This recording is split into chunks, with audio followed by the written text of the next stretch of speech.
Revolver Underground. What's going on, guys? It's E-Rock, Revolver Underground, doing a Skype interview with Early Melodic Animals. I'm here with JD. What's going on, man? Not much. What's going on, E-Rock? Oh, you know, just living the dream. Just, well, I don't know whose dream it is, but I'm living somebody's dream. So, nice. Nice. Well, tell me a little bit about Early Melodic Animals. What's going on with you guys? A lot of changes, man. It started up in Oregon, moved to Boise. Now I'm in Malibu. Got all new players, and we're just kind of focusing on the licensing thing right now. Yeah. Yeah, it's been quite the journey, man. It sounds like it. It sounds like it. Well, you know, where did you actually get Early Melodic Animals? Where'd you get the name from? My buddy and I, the original guitarist Dan and I, he works at a veterinarian place, and I'm way into animals. Dogs, knock it off. And that was perfect timing. I know it was. Hey, come here, sit down.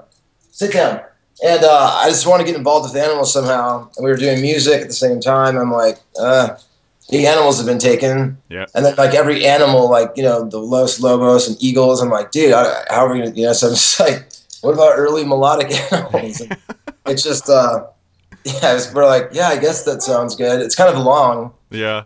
Like, and then the acronym, we didn't think about that, was like EMA, and it's like some medical thing. I was just gonna say that. Yep. So we're like, oh, whoops, but whatever, you know, it's cool. Right. So what do you guys, being that you're animal lovers and you want to deal a lot with this situation, what do you guys like to write about? Let's see. Well, the first album was, man, that was all over the place, actually. It was kind of like about a journey, basically, of like evolving in your own self. The first album, like peace of mind, like trying to gain peace of mind, and there's a lot of different moods back then. So there's a song called Feel Low, and then a buddy of mine killed himself, so I just wrote a song for him.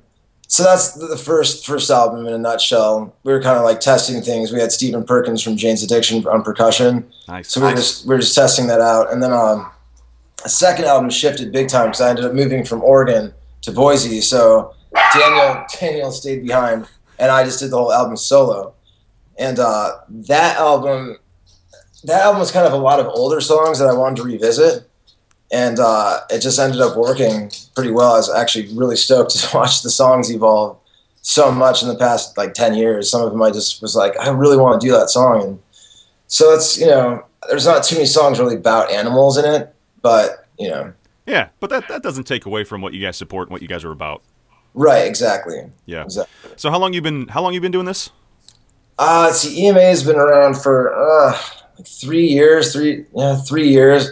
And then before that, I've been in multiple projects. But yeah, that project started like in like 4 years now. It's crazy. Nice. Yeah. Well, what kind of changes have you seen in the industry?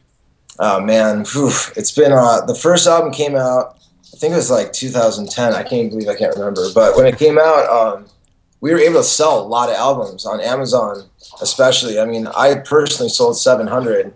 Wow. And people were buying CDs, you know, and like downloads were great and things were great. I'm like, yes, you know, this is actually, I can't believe we're actually making some money. And then the second album came out like last year, early last year, and the sales were like just half, you know, people are just not buying music. And it's interesting, man. It's scary as a musician and as an artist. It's like, they're like giving away music, which is great for the listener, but you got to like give us enough money to afford to do another album. Exactly. Yeah. If you're U2, you know, you're touring the world, you can give away an album here and there. But you know, with us, with indie artists, it's very hard to be okay with saying, nah, it's cool, just take it. It's cool. I mean, I only worked, you know, my butt off to do this, but it's cool, just take it. It's fine. Right. It's funny because I mean, some of my friends will watch songs on YouTube now, and I can't stand that because the sound is just awful, man. Yeah. Well, I guess you've been talking about how the industry has changed and what's you know, how it's evolved and things of that nature. I mean, what are some maybe a couple points that really stick out to you as far as you know, you talked about YouTube being one of the places where you can gain free anything right now, but what are a couple other things? I mean, there's things like Pandora, which is, it's great. I mean, getting your music on there is somewhat difficult. We were able to, thank God. But you've got that. You've got jelly.com. Mm-hmm. And I love them. Jelly.com is my favorite thing. It's like Pandora on steroids. Yeah. And it's a blast, but it's the same thing. You know, it's such fractional pennies every time it's played on these things. Even Pandora, it's not significant. So you've got those two things. You've got YouTube, and I think there's like Reverb Nation. There's all these things out there, which is it's great if you want to go and like tour and go that route with music. But even then, it's still like how you're gonna pay for the tour if you're not selling something. You know, like there's only so many T-shirts that are gonna get sold. Yeah. You know, and preferably you want everyone to have the music so they're familiar with it when they come to the show. You know, not just one song or whatever. So, yeah, man, the shifts are scary. It's scary. It's you know, and that's the thing. Like I feel, and I think this is solidified by if you look at the music industry, you can see that it's broken. And a lot of people just don't know how to fix it. Don't know what the right route is, because it appears that there are several different routes. But I mean, which one is the best? Which one do you take?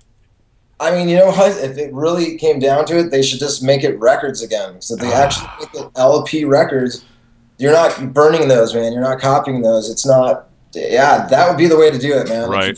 Everybody back into that LP thing, and it's hip right now. I couldn't believe how many records that I got rid of. I'm like pissed. I'm like, oh, dude, I didn't think.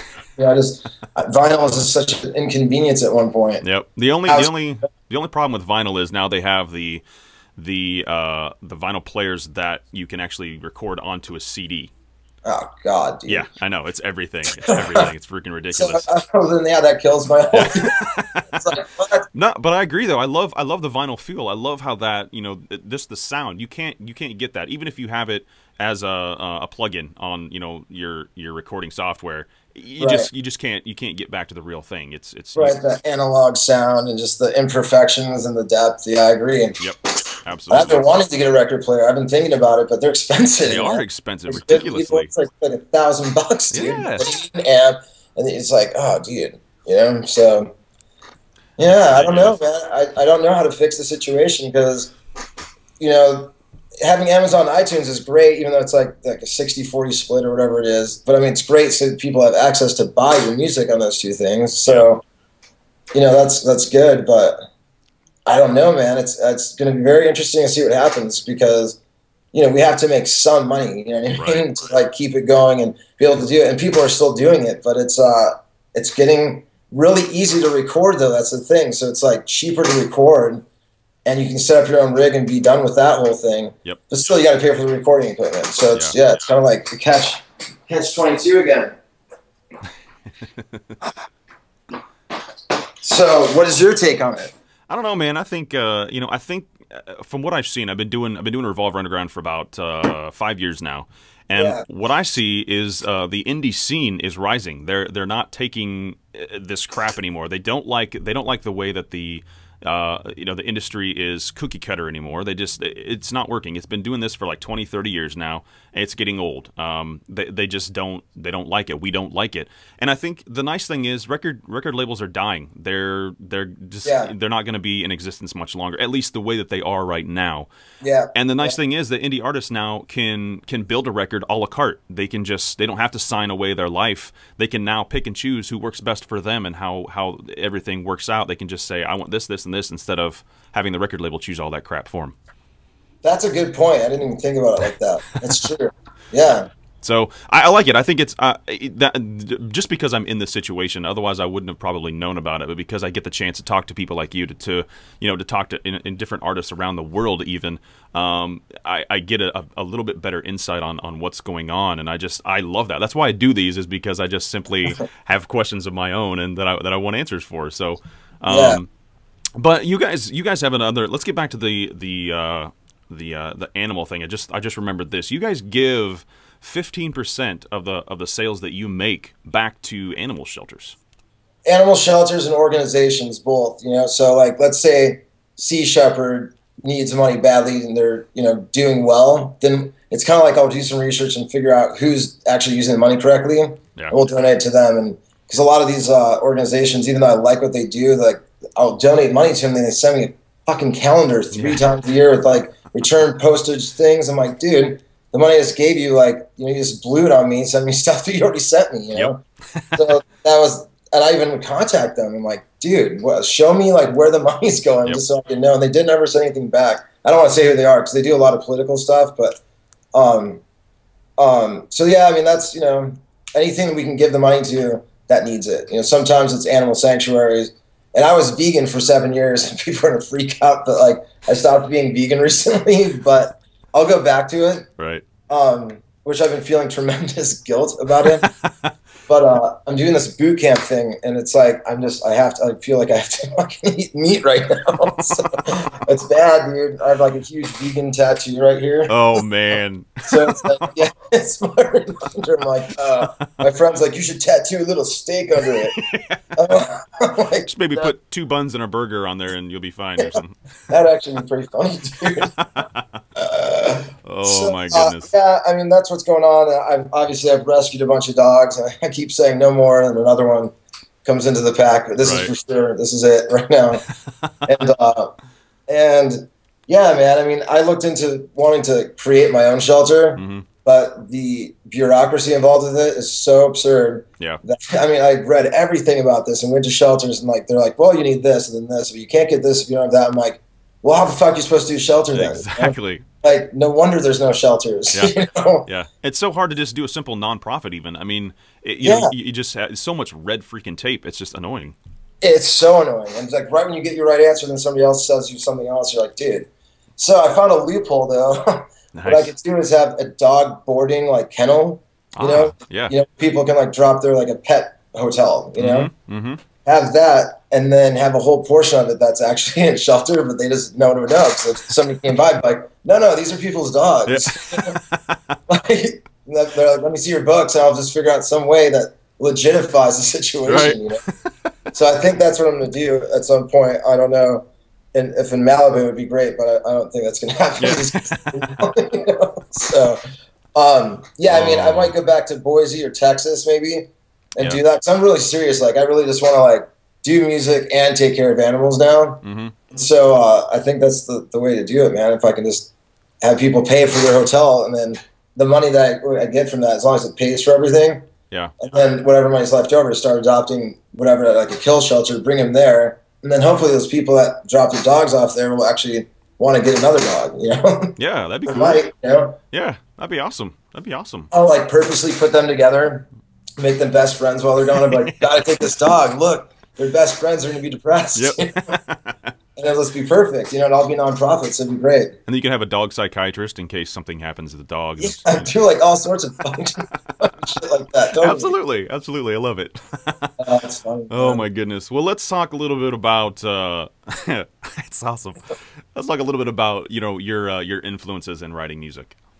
Influences. Well, let's see. First record was the Beach Boys. Nice. That I was given as a kid, so I was, that was all I had. So I played it until it stopped working. That was like the 80s, so I mean, back then I was digging into my dad's tapes, like Zeppelin, Hendrix, all the, the classics.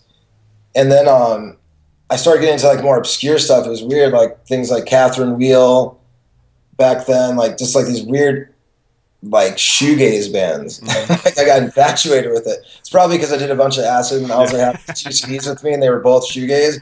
And, like, that might be it. After that, I was like, I get it, dude. I get it, So they went from shoegaze to a lot of female artists. Like, I love the Cranberries, the Sundays, and then and now my new band, the favorite band right now, is the Ravenettes. Ah, yes. Yeah. So I just love what they're doing. It's kind of like what I wanted to do with this band, but not like that. Right. Like Miki, I've been wanting her to sing on the next EP that we do, and she's gonna play leads, and we're gonna combine that energy together to create a Ravenettes-esque thing, but like our style. So I don't know if she's coming. Miki, are you gonna come down here? Okay, so back to what we were saying. Yeah. With all that being said, what are some of the influences, or not with the influence? What are some of the things you like to write about? Oh, I forgot to say the Innocence Mission. For some reason, I don't know if you've heard of them. Ah.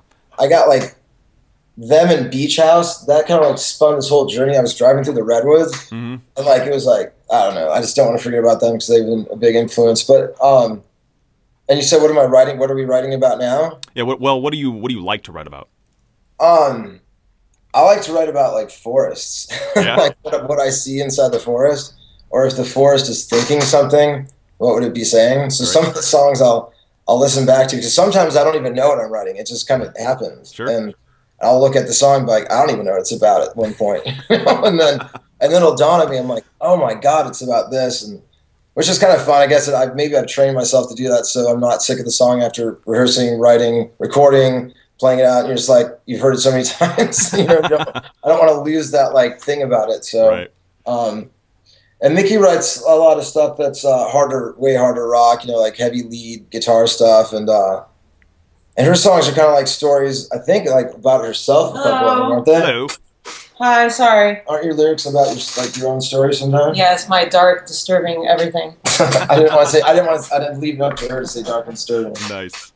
This is E-Rock, and this is Mickey Black. Hello. Hello. Well, we're just kind of talking about Early Melodic Animals and what we like to write about. We just talked about the influences, and you can kind of cover that too. But how do you find out what you want to write about? What's the process for you? For me, it's a mood that I'm in. So when I'm in it is when I do it. Right. It just comes out really quickly. Otherwise, if I sit there and try to do it, I can't. Right. Yeah. It just kind of. Not that I can't, but it's not going to be anything remotely like when I'm in the moment. Yeah. That's how I am too. I can't just sit down and just kick out. I could never be on a record label because they want you to write out so many songs, so often, and I just couldn't do that. If it takes me a year to write a song, it takes me a year to write a song. That's just how it is. All right, well let's see. Well, you guys have been doing this for a little while, and has there ever been a time in this whole process that you have said, I'm not sure that this musician thing or this band thing is really the right choice for me. I don't know if this is really going to work out. Yeah, that's really funny. Yeah, that's been happening a lot lately. Yeah. It's happened a lot. Yeah. Yeah. Well, I also come from I've worked corporate jobs, and I went to school for graphic design, so I have done many other things. Sure. So yes, these thoughts do cross my mind, and nowadays probably a lot of musicians' minds, I would imagine. So what keeps bringing you back to music? Passion. Yeah. Yeah, always. That's always going to bring me back. Yeah. I don't ever want to quit doing music, even if I'm not going to do it, for a living. I will always do music since I was 7 years old. Yeah. And playing music. So that's awesome. How have you seen? We kind of covered this a little bit earlier, but how is the economy? Have you seen it affect what you're doing? Mm-hmm. The whole entertainment industry in general. Yeah. Seems to be affected. Acting, because I model as well. All of it has been affected. So yeah. Yeah, I just produced a movie called A Winter Rose, mm-hmm. and we finished that up a couple months ago. And even the movie business now is changing, and it's evolving into this music thing really, really quickly. Yeah. It's interesting, and it's going to be really interesting how that plays out. Because all the musicians want to try to go into film. That's scary. Let's start doing that. Yeah. I saw that a few years ago. Oh man, that's craziness. Yeah. It's like passion. Yeah, passion is good, and I think that's what you find as a true musician, that if you are a true musician, you'll always find that passion to come back. If you can be in a band for 2 years and then all of a sudden you're gone and you never touch an instrument or sing again, that's not a musician. That's somebody that's a fair weather musician. And I respect the people that come back to it. They always, no matter what happens, they may not be huge. They may just be doing it for fun. They may have guitars lined up on their wall that they can come back and whenever the moment arises, they can grab a guitar and write a song to it. And it may be the best song in the world, but it may not be on mainstream radio. I love it. It's just, that's what this is all about. Music is not money. Music is a feeling. Right. Music, as you said, is a passion, and I respect that. That's very cool. Well, let's see. How do you guys the streaming versus, we kind of touched on this a little bit too, but the streaming versus purchasing aspect of buying music. What's the difference in these things? I knew he's going to look into that. No, because I was kind of explain my take on it. You should give yours.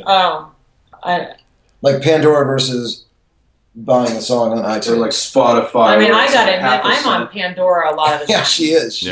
She's the culprit. It's her fault. But nowadays, there's a lot of albums that I like only one song or whatever. And so, I mean, yeah, obviously I can go buy the single, which I do. I kind of do both, really. I have to really like the song, and I will definitely buy it. Yeah.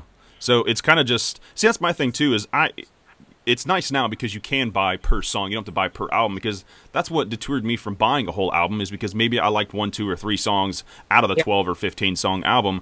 I don't care about the rest of the freaking songs. I don't care. I get it that you're trying to make money off this album, but I just don't care. So I dig that. I like that. But then, in buying a song and streaming a song, obviously there's 2 different money points right there. Does it matter? Well, if you're somebody big, I mean, yeah, I mean, the thing is, like, it's a numbers game, and for a little band that's like us, it's indie, that's not on a record label, it's not out touring right now, we're not going to get played that often in the streaming world, so, people go there and we get our clicks on Jelly and stuff, but it's just like pennies, literally, and sometimes it's fractions of a penny. It's like, jeez, sounds like Office Space. Only taking a fraction of a penny. Right. Not stealing. Not so bad. Right. But the thing is, I need to go back to corporate actually with that. Yeah. Of a penny Office Space thing. Yeah. Anyway. But the thing is, though, it's the most important thing is getting the music out there, and like the biggest goal to me is if I can create a memory for you from a song that does something in your life, and you're gonna remember it from my song, then I did my job, and I'm, because I know when songs do that to me, and I'll never forget that moment where that song clicked and that. Whatever moment I was doing. Where you were when you heard it. Yeah. And forever, the rest of my life, like a painting that's on the wall, but it's in my mind from that song. Right. Innocence Mission did that a lot, and the Ravenettes did that a lot for me. Mm-hmm. And so I was like, God, I mean, what an honor if somebody said that to you, like, hey, that song, I got married or got something, whatever, like talked to a tree for my first time or something. Like, fell down in a puddle. Yeah. Yeah. Nice. And somebody screamed it at me. No, I'm just kidding. Oh, man. Well, I got a couple more questions for you, and then I'm going to give you some other stuff to think about. But any rituals that you guys have before you go on stage? Well, I used to do 2 shots of Jägermeister, which I don't do anymore. So. Spin the drain. No, I don't have any rituals. Actually, I love playing, so I don't actually get nervous. Really, either I just want to play. Yeah. So it's excitement. I don't have. Makeup. Oh. Hair and the whole stupid spiel, but no, not any kind of like, Well, I get completely naked. I don't do 50 sit-ups. That's the whole thing I do. I don't eat a specific food. Yeah, you're good at that. I get nervous. I get shied out for some reason at shows. Yeah. It's not easy. I don't know why. I paid my toenail. Well, because you sing more. That's why. Guitar, I don't know. Yeah. Maybe a little easier. I can be a little off to the side. I brushed my teeth 5 times. I mean, if there's a lot of people, it's not that bad. But when it's a smaller, like 30, 50, 100, it's like that's when you're like, I don't know what I do. I smoke weed, I think. If I did that, no way. I'd be paranoid and run. Yeah. Fair enough. Fair enough. I really used to do 2 shots of Jägermeister before, though. So that just kind of calmed you down? Is that what that was? Yeah, it actually did. Rock and roll. I like Jaeger. They should sponsor me. I don't drink it anymore. I quit. Well, if you have some, you can just email it to me and I'll drink it for you. How about that? Hey, in about 5 years, I bet that's going to happen. Yeah. Oddly enough, that'd be weird. Well, what advice would you give to new artists that are up and coming, that are just starting? That I would go right back to passion. Yeah. Nowadays, especially, you better want it. You better want it. Keep on trucking. Yeah, you have to want it with your And don't soul. do LSD. Don't what? Mervin's crazy. Don't listen. Yeah, you have to be passionate and don't do it for the money. Do it because you love it, and whatever your goals may be, as long as they're not monetary, then do it. Go for it. If you want to entertain people by playing live, if you want to write songs for movies or whatever, Right. I mean, you got to go for it if that's your thing. The other thing I would recommend literally is have a backup. Have a backup career. I'm not joking. No, yeah, seriously. A backup to the backup. I'm so glad I went to school. Have 20 backup singers. Joking. It's very important to have, know that Mervin is really pushing us back here. All right, guys. Well, where can we find your music? iTunes, Amazon, Pandora. Jelly. Spotify. Reverb Nation. Reverb Nation. At the warehouse in Tower Records. Our Facebook page has all the links, Bandcamp, all that great stuff. Okay. What's the Facebook link? It's facebook.com/Early Melodic Animals Music. All right, fair enough. That's really long, man. We blew it with that. Yeah. It's so long. Or you can go to our website, www.earlymelodicanimalz. Oh, this is awesome. Yeah, it has all the links too. All right, guys. Well, thank you so much for hanging out. I appreciate it, and good luck in everything that you do. You guys got some good stuff. I wouldn't be playing it if I didn't think so. So, really appreciate you taking the time out. Thank you. Appreciate so much. it. Yep. Thanks, Brock. Appreciate the interview. Not a problem at all. I'll grab your address in a second so we can send you out some stuff. All right, fair enough. All right, guys. Well, that's it right there. Go check them out. It's Early Melodic Animals. They're everywhere. Just Google them. It'll be all right. Just Google them. And we will see what's going on with these guys soon. So I'm E-Rock. Peace. Revolver Underground.